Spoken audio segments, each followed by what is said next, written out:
भोजपुरी का audio video सबसे पहले आप तक पहुंचे तो लाल बटन दबाकर चैनल को सब्सक्राइब करें और हाँ, बेल आइकन को दबाना ना भूलें।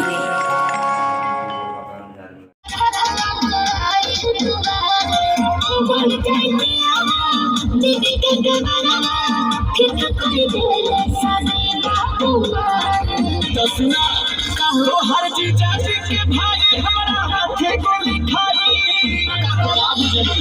हर जीजा जी के भाई हमारा हाथे गोली खाई, हमारा जियत ना डोली तो हर दोसर लेके जाई,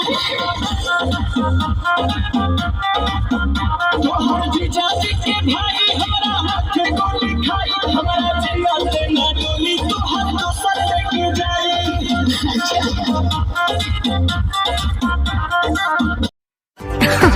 अरे पूरा इंडिया हिली बाबू, खाली तू देखत जा।